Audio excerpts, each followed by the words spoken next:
Good morning, fifth and sixth grade. We're going on to the next section in social studies, which is on page 193, immigration, revival, and industry. So as we continue moving forward into the shaping of our country, we're going to see an influx of people moving to this country because of the freedoms that it provides. So we're starting at 11.2, land of second chance. In 1870, the American population stood at 38 million. By 1916, there were nearly 100 million Americans. The population almost tripled in 46 years. Where did all these people come from? Some of them were born in America, but most of them were immigrants. An immigrant is a person who comes into the country to live. The United States has attracted more immigrants to its shores than any other country in the world. So we're going to put that on our notes here. An immigrant is a person who comes into a new country to live.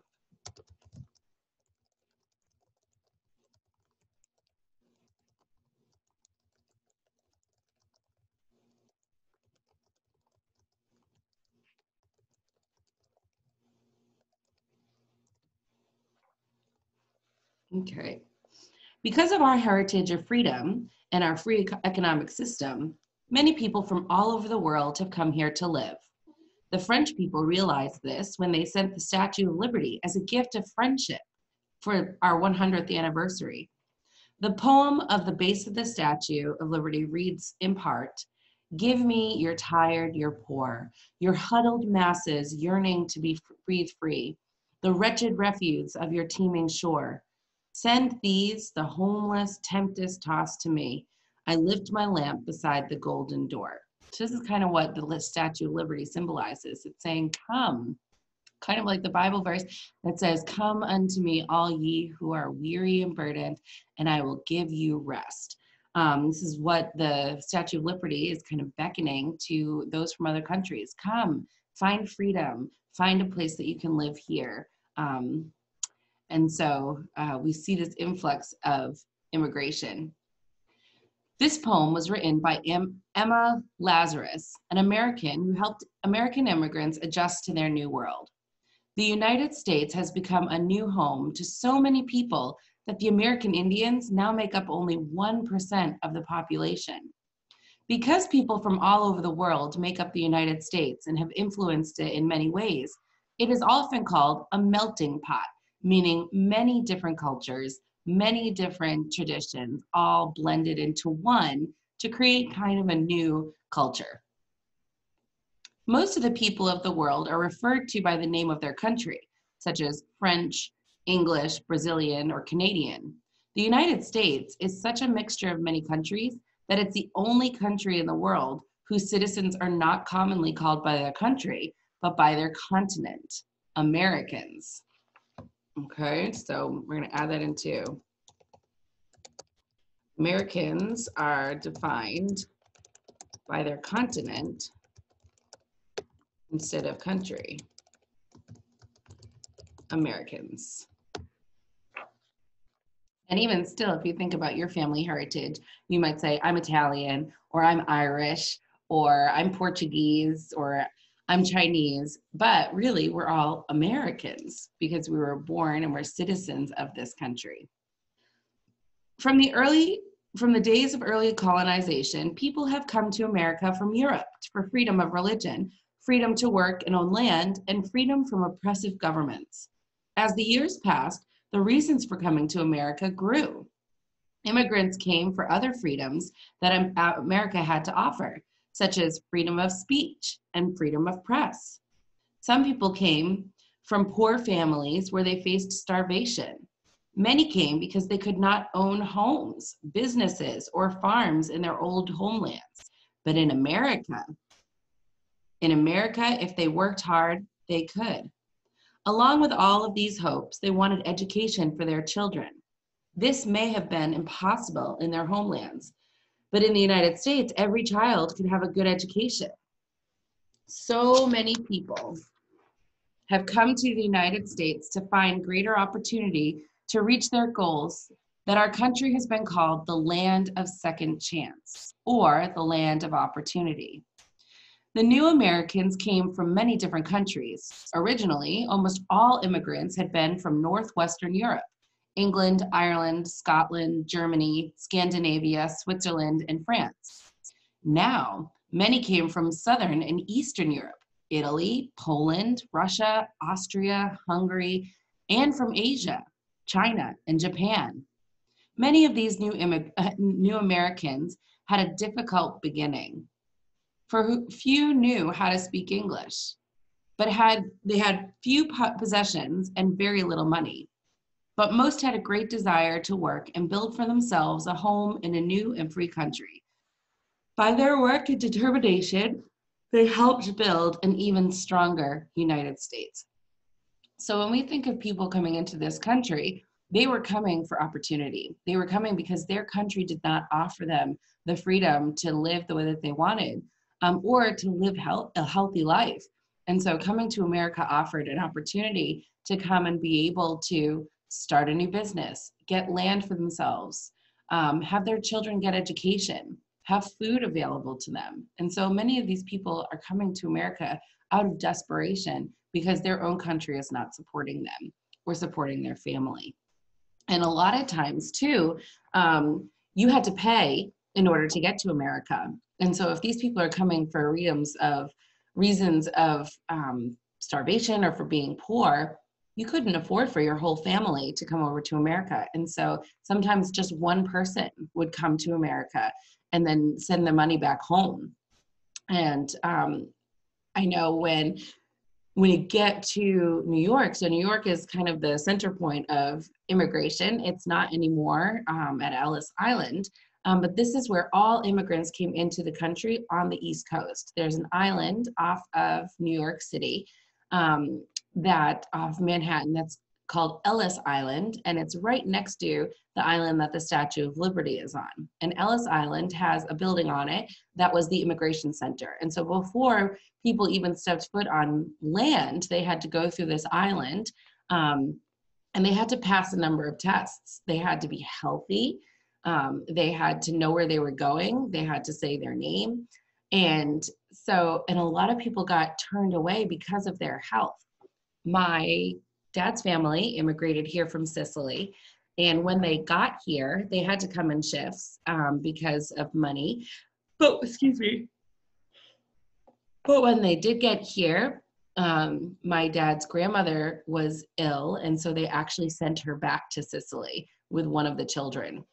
And so after traveling for weeks on a ship, because they didn't have planes, traveling weeks on ship, getting to Ellis Island, knowing that freedom is right there. You can see the land from Ellis Island, and to only be told, sorry, you're not well, you can't come into the country, and being turned back to be sent all the way back to your country, weeks and weeks back home, to wait until you're well, to then have to earn money again to pay for another ticket to come to America. So it was a lot of, I'm sure there was a lot of desperation when it came to that. Also, as it said, a lot of people didn't speak English. And so when they would come to Ellis Island, you would have to say your name and your last name and where you were planning on going and who you were planning on staying with. And so because English wasn't spoken and many languages are hard to understand, when people would come and say their name, the immigration workers couldn't understand what they were saying. And so they would write down what it sounded like.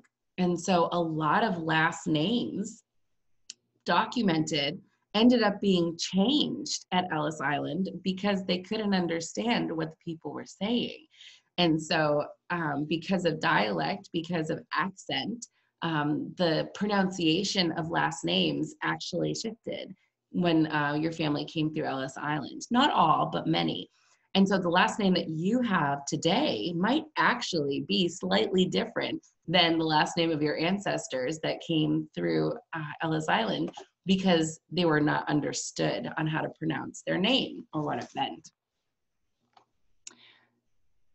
Age of Great Revivals. Almost every family that traveled westward brought a Bible. The Bible molded the lives of many frontier families, and most of the pioneers were godly people. But religion also played an important role in the East.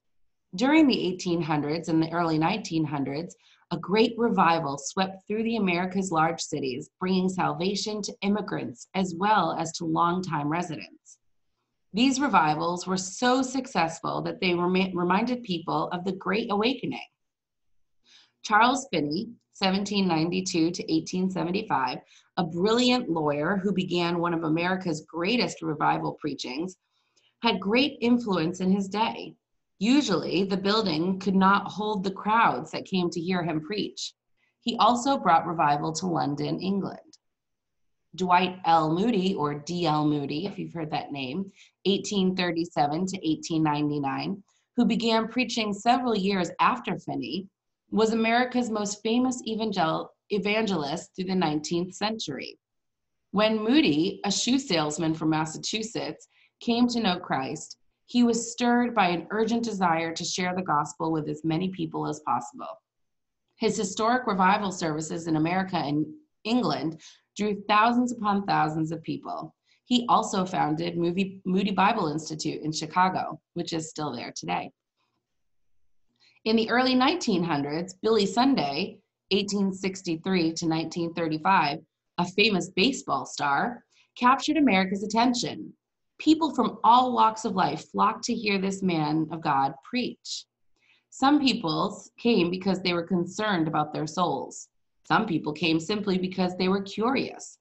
No matter why they came, before they left, they would hear the gospel presented in a clear and simple style, and many were saved. Evangelists like Charles Finney, D.L. Moody, and Billy Sunday did much to mold and shape American life. When Finney, Moody, or Sunday held a meeting in town, the town would experience a genuine change. Saloons and theaters would close. Businessmen found that people became more honest and came to pay their bills. People responded in large numbers to preaching of the evangelists.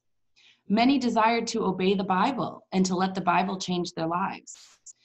They showed their love for others by sending out missionaries to other lands.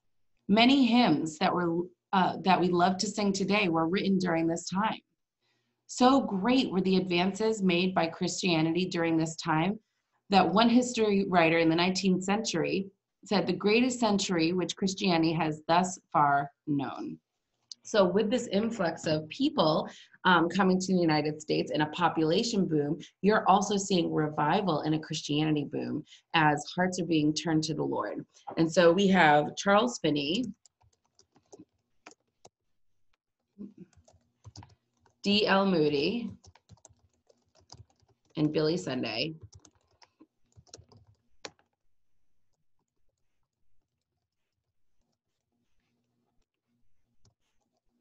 Were some of the most famous evangelists of this time and brought many to Christ. They were kind of the Billy Grahams of their time, if you think of it. All right, now we're moving into industry. Era of industry.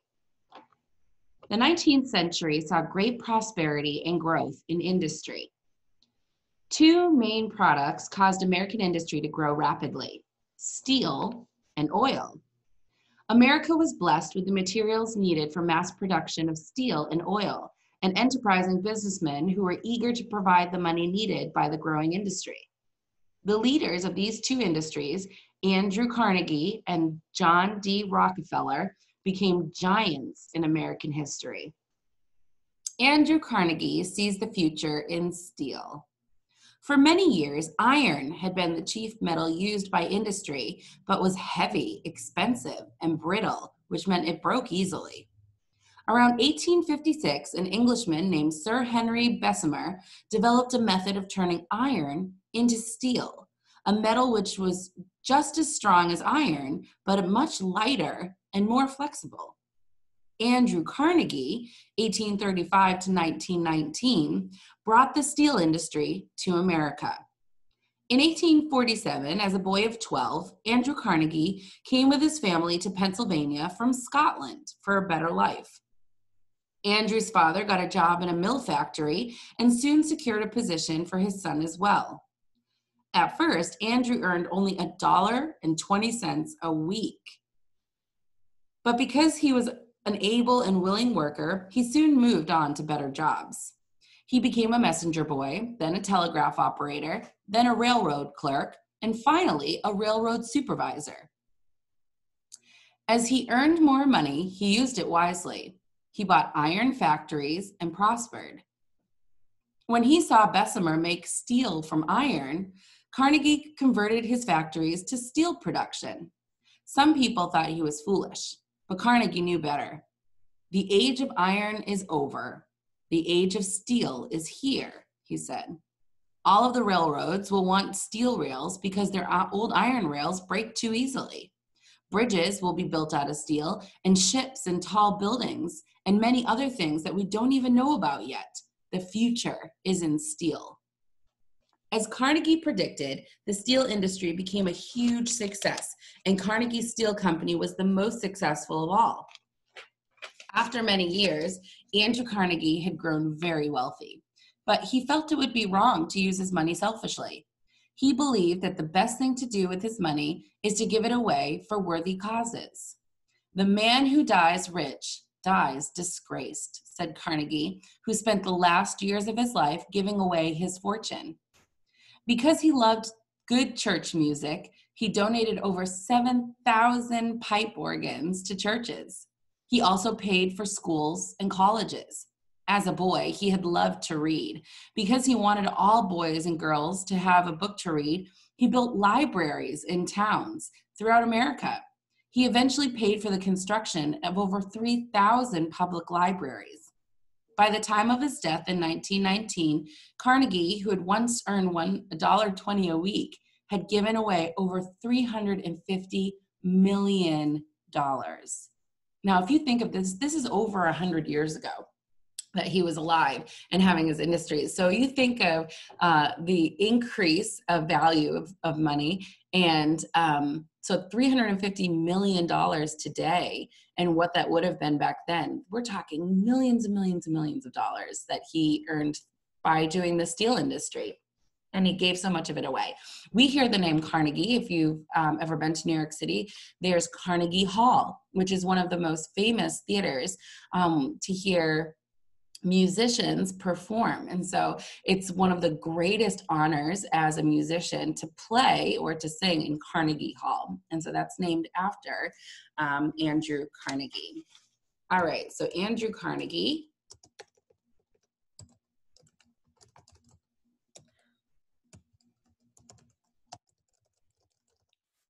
Brought the steel industry to America. Actually, Andrew Carnegie, he didn't bring it, expanded. I'll say expanded.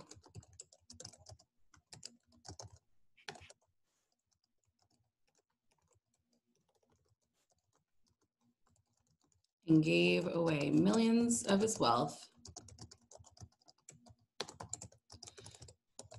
to building libraries, giving organs to churches,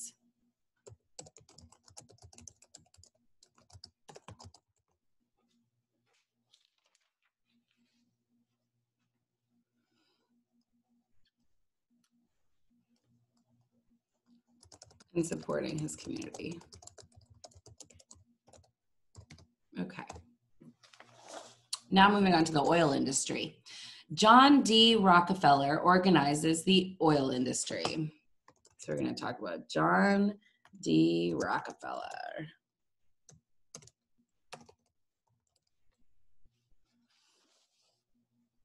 Early settlers in Pennsylvania were often bothered by a sticky black liquid which muddied their streams.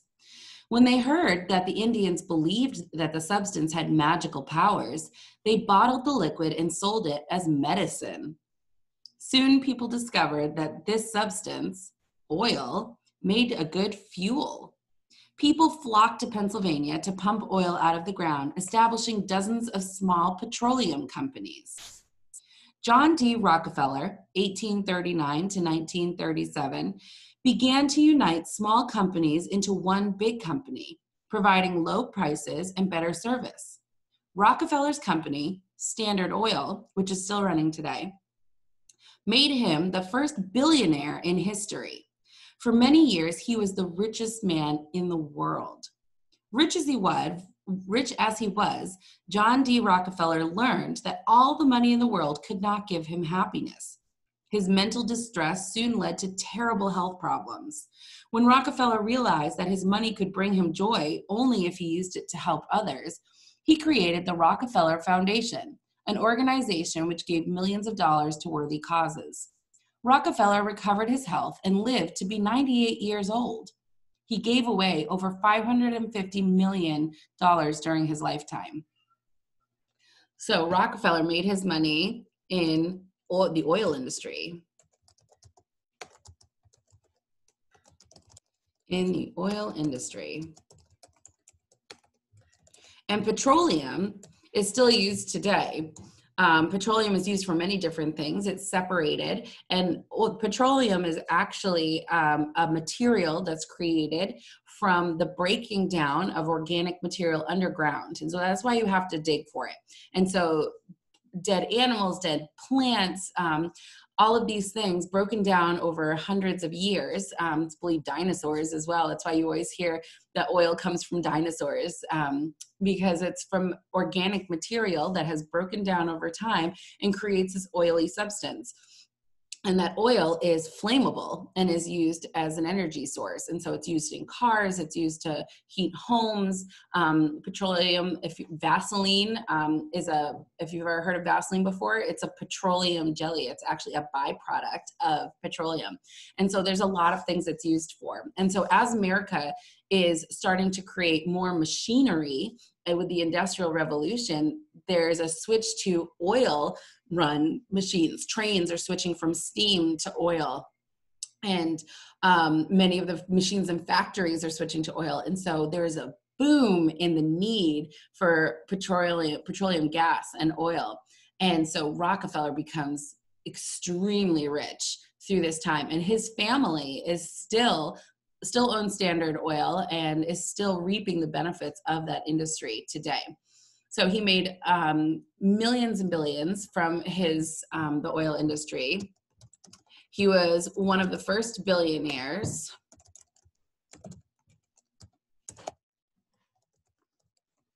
And gave millions of his dollars to great organizations. Okay, he gave millions of his wealth to worthy causes. Okay, and again, in New York City, we have Carnegie Hall. We also have Rockefeller Center, which is a huge skyscraper that's very famous and beautiful. And Rockefeller Center is where the ice skating rink is, and it's a whole section of New York. And Rockefeller was believed to own much of New York City property. Although Andrew Carnegie and John D. Rockefeller were both born poor, both were free to work hard and to be rewarded for their work because America is a land of freedom. As a result of their labor, both became wealthy. Through the efforts of Carnegie and Rockefeller, America industry grew and prospered. And through their generosity, the lives of millions had been improved in many different ways. This is a main point. As they said, they were both born poor and yet had opportunity to grow into wealthy industries. This is what differs in America from other countries. In other countries, if you're born poor, there really is an opportunity for you to gain a better life. So if you're born poor, you live poor. And you're part of a social class. So if your family is born into a low social class or a poor social class, there is an opportunity for you to rise into a better social class. Where in America, if you're born poor, it doesn't matter. You have opportunities to grow and to learn and to start industry and really rise above the social level that you were born into. And this is what was so enticing to immigrants coming in, because for them and for their children, They can say, this is an opportunity for you to have a better life than my family did, than I did, and it'll give you greater opportunity. All right, questions to answer for today. So things that we need to identify. Identify 3 of America's famous evangelists during the 1800s and early 1900s. Identify the man who controlled much of America's steel business in the late 19th century. And identify the man who controlled much of America's oil industry in the late 19th century. And some things to think about. What brought many immigrants to America in the 19th century? So what were some of the main factors that brought people to this country? And how did revivals affect the American people during the 1800s and early 1900s? So once revival came, what was the effects of that? How did that better the country and really start a culture of a more godly understanding? Next time, we're going to be moving on to the next section, which is inventions, new ways to do things. So we're going to look more into some of the machinery that helped make this country what it is today. See you next time.